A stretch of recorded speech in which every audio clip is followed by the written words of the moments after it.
Peace to the 12, man. Y'all see the title, The African Land of the Jews. I'm going to repeat this one more time. The African Land of the Jews, right? And in this video, it's going to be real simple. I'm going to show you guys some maps. And I'm also going to show you that some of these maps are even in famous universities like the Library of Congress as well as Yale University. And I'm going to get a couple of books which all state that they have found black Jews in Africa, right? That's the point of this video. And also in this video, I want to let everyone know, the viewer know, that these people have knew it all along. Like that's what people don't understand. That's what our people don't understand. These people been knew that we were Israelites. Like, this ain't nothing new. They knew it all along. All right? And it goes to Psalms 83, which I'm going to get before we get into the maps. But, yeah, there's been a big conspiracy. I got to say it like that because YouTube is weird with certain words, you know? But they, like, kind of shadow flag. But anyway, like a conspiracy, like a scheme, right? A stratagem, a plan. There's always been a plan to make it to where not only do we not remember ourselves, that the world in general forgets that we were the Israelites and are the Israelites, right? And I'm going to prove that. See this word scheme, plot, plan, conspiracy, a secret plan by a group to do something unlawful or harmful. That's exactly what they did. And let's get that in Psalms 83. I'm going to read 1 through 4. I might get through 8, but I think it's going to be 1 through 4. This is Psalms chapter 83. This is a song or psalm of Asaph. Keep not thou silence, O God. Hold not thy peace, and be not still, O God. For lo, thine enemies make a tumult, and they that hate thee have lifted up the head. They have taken crafty counsel against thy people, and consulted against thy hidden ones. Yeah, that would be a plot, a scheme, a secret plan by a group to do something harmful or unlawful, right? So they have taken crafty counsel against thy people. Who are the Lord's people? The Israelites. And they've consulted against thy hidden ones. We are the hidden ones. Verse 4. They have said, come and let us cut them off from being a nation, that the name of Israel may be no more in remembrance. So they came together to say what? They said, hey, we got to cut these people off, man. We got to make sure that they're no longer a nation. And we got to make sure that the name of Israel may no more be no more in remembrance. So they don't even want us to remember that we are the Israelites, right? For they have consulted together with one consent, they are confederate against thee. Then it lists the nations, the Idumeans, the Ishmaelites, the Moabites, the Hagarenes, the Gebal, Ammon, Amalek, Philistines, Ashur. Shows that all these nations, which by the way, the word nation goes back to the word race, they're all against the Israelites, right? And I get people all the time, well, I'm not against you. I don't believe you. All right? So get away from me. But anyway, so let's get other versions of this before we get into the maps and then the rest of this stuff, right? So it says, they have taken crafty counsel against thy people and consulted against thy hidden ones. Other versions, they conspire against your people. That's why I said it's a conspiracy. And I say conspiracy like that again because of the algorithm. But anyway, yeah, they conspire against the Israelites. They conspire against your people. They devise crafty schemes. Look, another word for this was a scheme. Crafty plans against your people. Crafty counsel. That's what they do, right? Then let's go to verse 4. Other versions. They have said, come, let us cut them off from being a nation, that the name of Israel may be no more in remembrance. Let's get other versions of this. They say, come. They say, let us destroy them as a nation, so that Israel's name is remembered no more. We will destroy the very memory of its existence. That's New Living Translation. Israel be remembered no more, be remembered no more, be no more remembrance. So they want to erase our memory from existence. You know, it's similar to how when I do videos on the Moors, right? I always get someone that'll comment, wow, I never knew that. Yeah, because they don't want you to know, right? They don't want our people to know that we've done anything. You know how many inventions the so-called black man has created that I would say that probably the majority of regulars of our people don't even know it. You know, because they don't want you to know it. You know, but you know that's a whole nother video. I plan on doing a video on all our various inventions. But anyway, so let's get to the maps. The point of this was, yes, they have conspired against us, the other nations. Yes, they took counsel. Yes, they don't want us to be remembered. All right, they want to erase our memory from existence. But so let's go to the maps to prove to you guys that, like I told you, they knew all along that we were Israelites, right? So the first map we're going to look at is from an Italian cartographer by the name of Livio Sanudo. Livio Sanudo was born in 1520. That's a long time ago. He was born in 1520. He died in 1576. He was a cartographer. He was interested in cosmography. But anyway, we're going to go to his map, which is called Africa Tabula 12, 1588, and it was reprinted in 1889. Now, you guys can't really see it right here, but I'm going to zoom in on it. But this says Judarum Terra. All right, it says Judarum Terra, which simply translates to land of the Jews. I'm going to show that in a minute. Right, so we zoom in. It says Judarum Terra. Now, understand something, because someone could say, well, I don't see a J or a U. You have to understand something. So back in the day, because mind you, this is an Italian,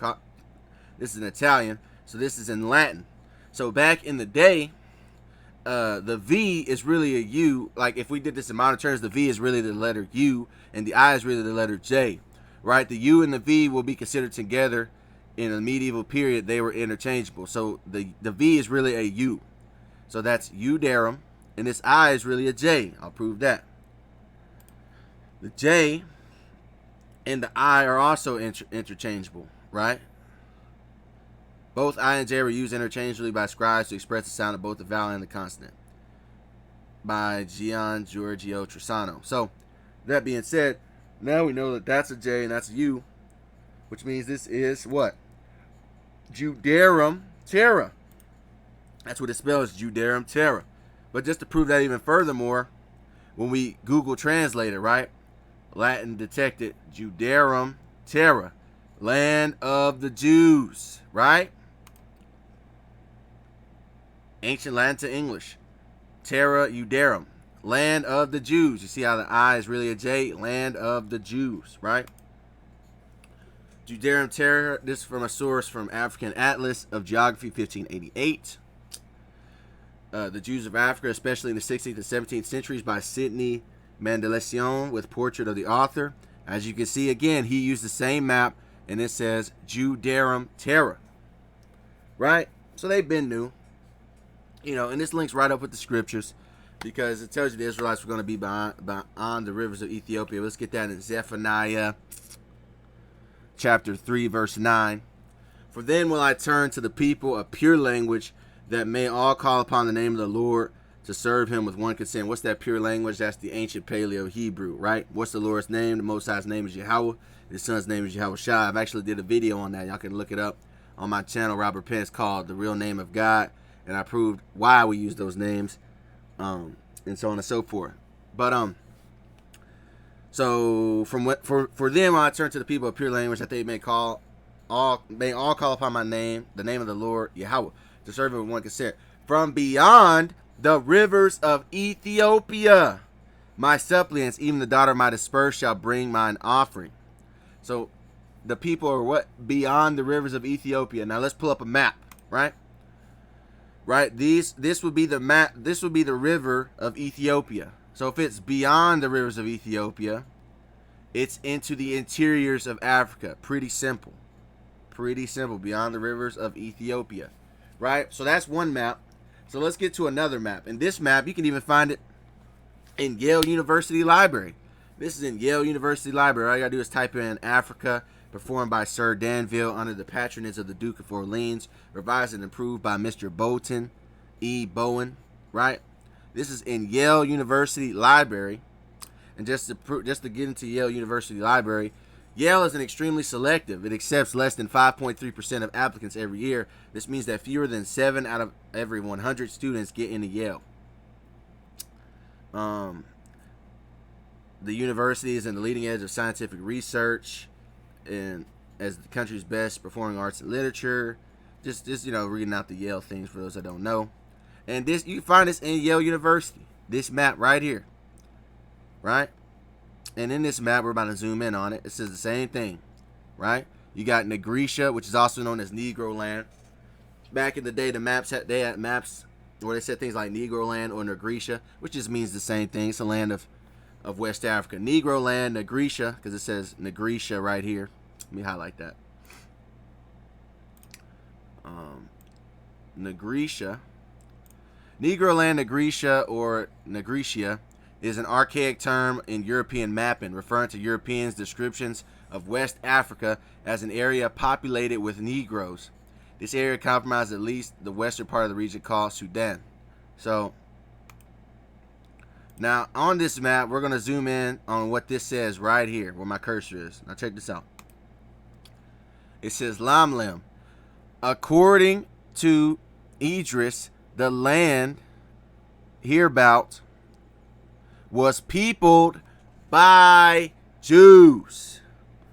Alright, let me read that again. According to Idrisi, the land hereabout was peopled by Jews. Right? So you can see in Nigritia, in Negro land, they have a place peopled by the Jews. And you can see up here, this is Ghana. This would be where modern day Ghana is. Right? And just for people that want to know where Negro land is, I actually looked this up. I looked up on ChatGPT. I said, give me a list of all the countries in Negro land. And it says Senegal, Mauritania, Mali, Guinea, Guinea-Bissau, Sierra Leone, Liberia, Ivory Coast, Ghana. Like I said, Ghana, right? Ghana,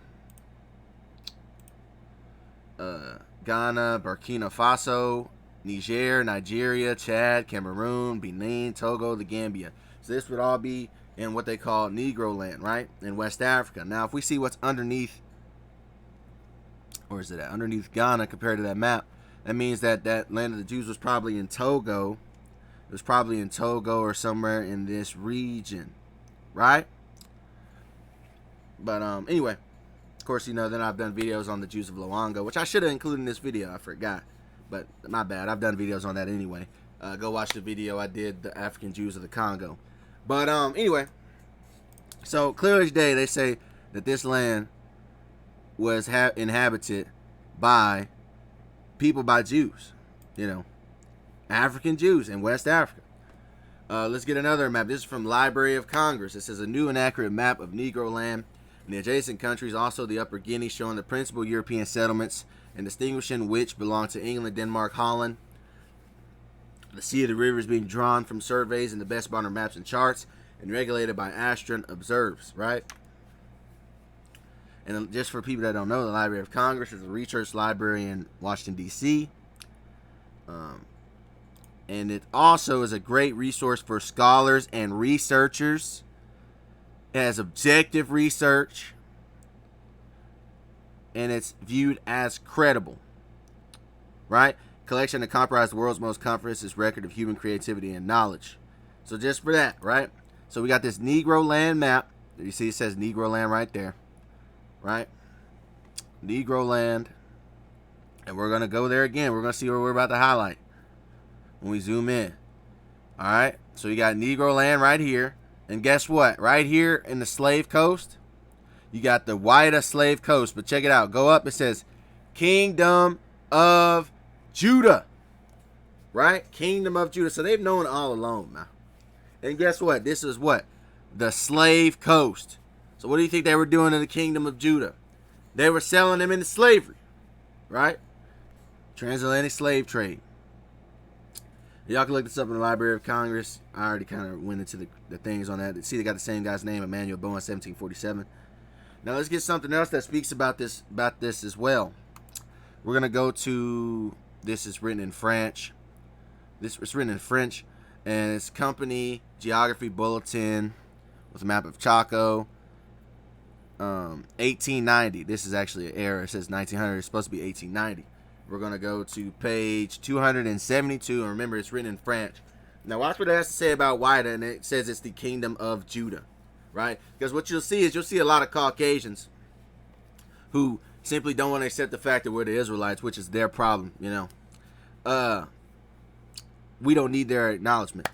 And when you go here, it says Wida is equal to Judah or a Judah, and it says that these are Israelites. That's the point of why I brought this book up in the first place. So on page 272, I translated it from French to English right here, and it says, we're going to go to here to this highlighted part. It says Wida, Fida, Wada, Wuda, Judah, or a Judah, is a town, ancient, frequented since the 16th century by Portuguese slavers who gave him his name. Now check this out. Its inhabitants were said to be Judaics, and they were indeed considered as a remnant of scattered tribes of Israel. Right? So they knew all the way back in the 16th century that this land of Judah, also known as Judah, was inhabited by Judaics and were indeed considered remnants of the scattered tribe of Israel. So when all these people, oh, you guys ain't got no proof. Now we got proof. You don't want to accept the proof, man. We know why you don't want to accept the proof, because you're a devil. Right? I mean, that's just the reality of the fact. Right? Y'all want to keep brainwashing the people with fake white Jesus, right? But you know, I've done videos on that too. But anyway, even in Wikipedia, right, this is the kingdom of Judah. Judah, also known as Wuda, Judah, was a kingdom on the coast of West Africa in what is now Benin. It was a major slave trading area. See that? Major slave trading area, which exported more than 1 million Africans to the United States, the Caribbean, and Brazil before closing its trade in the 1860s. Right? So it was a major slave trading place of Judah. And remember, it said these inhabitants were believed to be considered a remnant of the scattered tribes of Israel. So they sold the Israelites into slavery. Right? Just like Deuteronomy 28:68 and Leviticus 26 speaks on. Now we go to Isaiah 11 and 12. Talks about us being to the four corners of the earth. Isaiah 11 and 12. And he shall set up an ensign for the nations, and shall assemble the outcasts of Israel, and gather together the dispersed of Judah, the scattered of Judah, from the four corners of the earth. And we were sent to where? The United States, Caribbean, Brazil. We were sent everywhere, man. Gather together the dispersed of Judah. See that? And just for you to say, oh, where's the H at the end of Judah? Judah doesn't have to have an H in it, right? Judah spelled Judah this way, and it's also spelled Juda. Sometimes there's not an H at the end. Look at all these different ways. Judah, no H at the end. Right? Judah. Still goes back to Judah, son of Jacob. Simple. Jude and Judea. Alright, now let's get this book called Creole New Orleans, Race and Americanization by Arnold R. Hirsch and Joseph Logsdon. Right? They're also going to speak on this slave coast of Judah, right? And he's not even going to call it White, he's going to call it Judah. All right, so this is a American historian, and this is an American historian. They wrote this book, Creole New Orleans. We're going to go to page 69, and I'm going to go to the highlighted portion. It says, the French had little hope of trading in Angola except with great difficulty. Although the Company of the Indies had a trading post at Judah, Gulf of Benin, theirs competed with all the nations of Europe. The Portuguese were taking the upper hand at Judah, right? Just a coincidence it's called Judah, huh? No, we already know the deal. The slave trade at Judah was becoming an uncertain and unprofitable, right? The slave trade from Senegal, this is page 67. The slave trade from Senegal intensified after 1725 between February 1726 and January 1731. 12 slave ships from Senegal landed 3,259 slaves at Belize at the mouth of Mississippi River. During the same period, one ship from Judah landed 464 slaves at the same port. The African slaves brought to the Chesapeake during the 18th century came mainly from Biafra and were heavily Igbo, and even now look up the Igbo Jews of Africa. They claiming them now. Igbo, Abisio, which once again we don't need them to claim us, man, because when you study the Igbo people, they tell you they been knew they was Israelites, right? They got a whole priesthood over there, man. Right? I might do a video on that. Igbo, the Aboa, and the Moko minority from Angola. And 70% of the Africans brought to South Carolina came from Angola. So that's that, man. All right, they was taking the children of Israel. Now, right here on this little charter. It says place of origin, Judah, Wida, 1719. All right. Now let's go to some books. Now we got the maps and we got a little charter thing. Let's get some books. I've got these books before. This is John L. Gilby. Guy was born in the 1600s.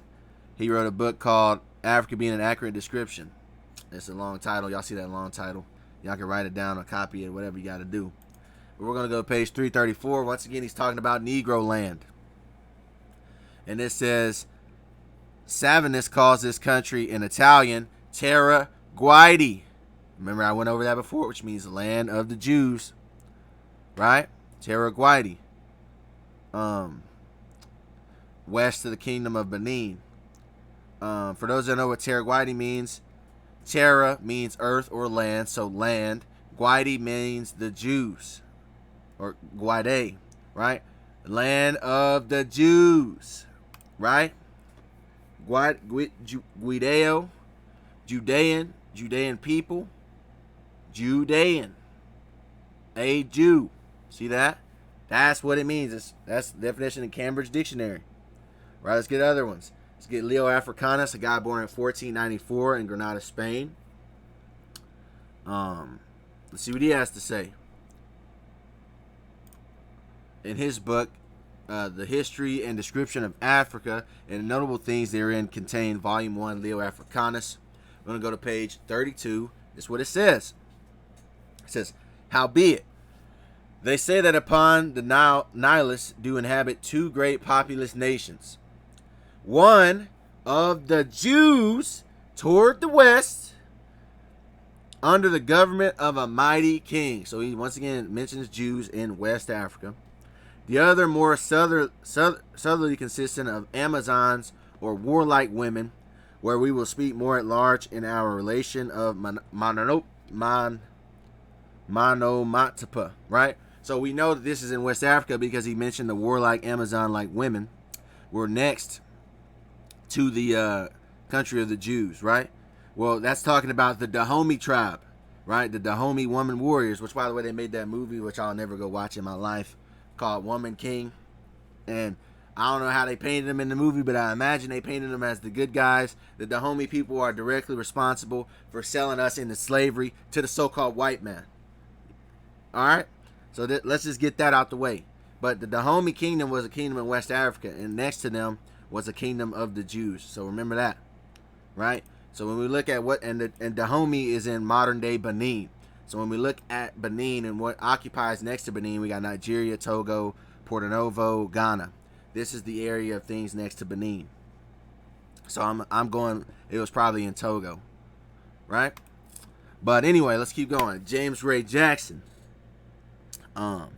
James Gray Jackson was a business person. Doesn't give you his day of birth, but he died in 1850. So he could have been born in the 1700s, or he could have died young. But this is his book, An Account of Timbuktu and Hausa territories in the interior of Africa. We're going to go to page 475. Again, he says, page 187, Yehudi, a place of great trade. This place is reported to be inhabited by one of the lost tribes of Israel, possibly an immigration from the tribe of Judah. Yehuda in African Arabic signifies Judah. Yehudi signifies Jew. It is not impossible that many of the lost tribes, what it say, that many of the lost tribes of Israel may be found dispersed in the interior regions of Africa. When we shall become better acquainted with that continent, it is certain that some other nations that possess the country eastward of Palestine, when the Israelites were a favored nation, immigrated to Africa. So again, they been new. That's why I keep telling you. And this book was published in 1820, right? That Civil War didn't happen until 1860. It didn't happen until the 1860s, right? So they been new with the Israelites. Like I told you, like the beginning of this video, they been new, man. And he said Yehudi and Yehuda. What's that mean?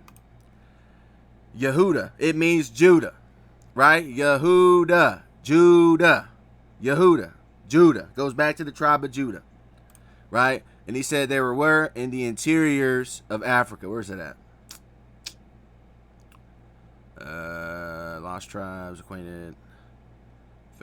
He said something about the interior of Africa. But anyway, the interior of Africa consists of Chad, Central African Republic, Congo, Cameroon, Gabon, Democratic Republic of Congo, and Angola. Like I told you about in the Democratic Republic of Congo, I did a video called The African Jews of Luango, where you have many people who identified them as Jews, and they were the Jews of Luango, which is located in modern-day Congo.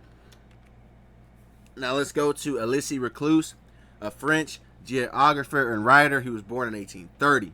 We're going to go to his book, The Earth and Its Inhabitants, The Universal Geography by Eli Reuse. We're going to go to volume 12. He's going to talk about West Africa. We're going to go to page 176, where he says, they have been compared to the Syracuse, the Jews of West Africa. What? The Jews of West Africa. But unlike them, they are chiefly wholesale dealers carrying on large caravan trade between Sierra Leone and Timbuktu and extending their expeditions from the Senegal to the lower Niger. Right? So it says the Syracuse are the Jews of West Africa. Right? The Syracuse are an ethnic group known as the Soninke, West African people. Right? And this is what they look like. All right? The Syracuse people of West Africa.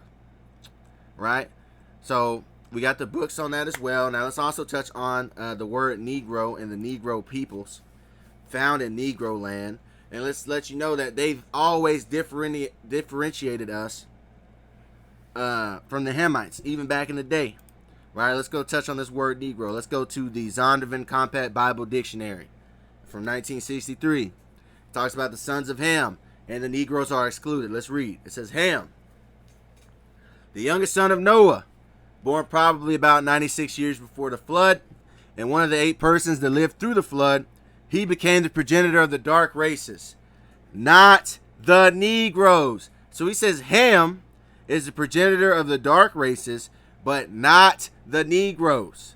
But the Egyptians, Ethiopians, Libyans, and Canaanites. So they, once again, they say that the Negroes have nothing to do with the Hamites. You know why? Because we're the children of Israel, which come from Shem. You go to Exodus 11:7. He put a difference between us. Exodus 11:7. But against any of the children of Israel shall not a dog move his tongue against man or beast, that ye may know how that the Lord Yahawah doth put a difference between the Egyptians and Israel. Right?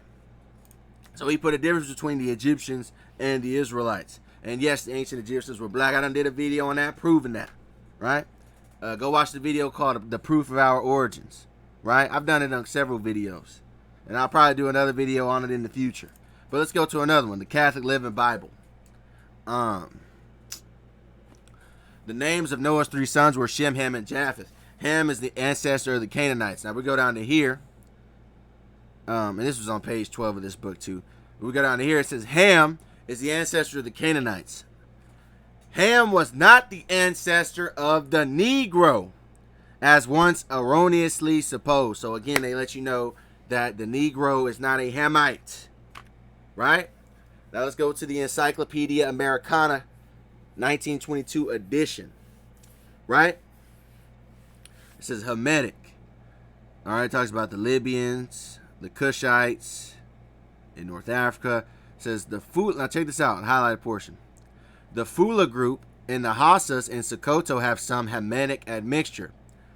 These Hamite tribes are much mixed, geographically or more intimately, with Semitic and Negro tribes or elements. It's so funny too, because they'll tell you that the Negro is not a Hamite, but they also don't want you to know that the Negro is a Semite. So what does that mean? Is he a Japhite? Do you see how crazy that is? Because notice it says what? The Hamite tribes are mixed with the Semitic and the Negro tribes. So if the Negro is not Hamitic or Semitic, then they're trying to say he's Japhetic. No. All right, like I said, once again, we're the Israelites, man. But let's continue on. In the same book, Encyclopedia, that was in page 217, by the way. Encyclopedia Americana, 1922 edition. It says Negro. A name properly applied to the races inhabited the continent of Africa, originally between latitudes 10 degrees north and 20 degrees south. The term, check this out. Let me get a drink real quick. It says, the term does not include the inhabitants of northern Africa, the Egyptians, the Berbers, the Nubians, the Abyssinians, and others. So when brothers be like, oh man, I need to give me a Nubian queen, the Nubians are not considered the Negroes of West Africa, brother. When Negroes say that. But anyway, let me read that again. Negro. The term does not include the inhabitants of northern Africa, the Egyptians, Berbers, Nubians, Abyssinians, and others.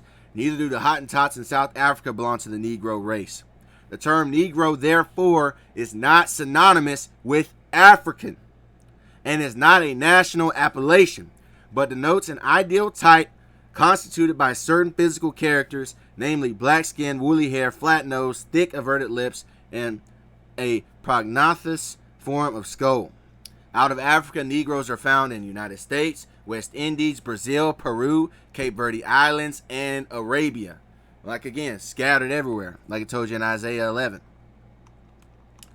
Right? The Dispersed of Judah from the four corners. But continuing on.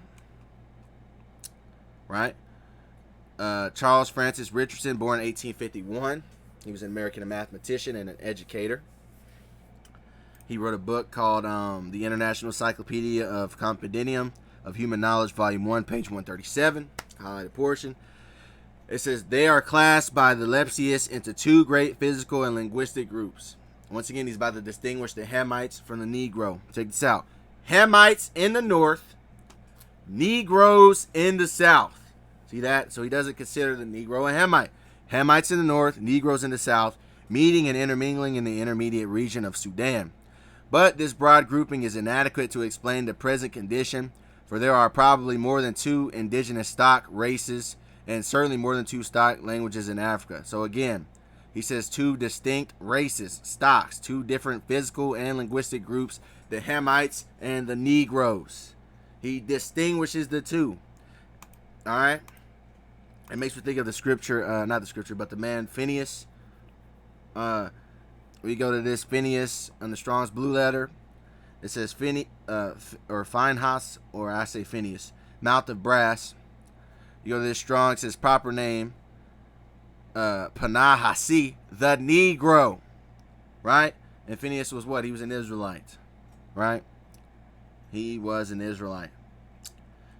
All right, let's go to this book. Robert Edwin Herstein. He was an historian, born in 1940, and he wrote a book about not ... C. That's what the book's called. The not ... C. I say that again because the algorithm.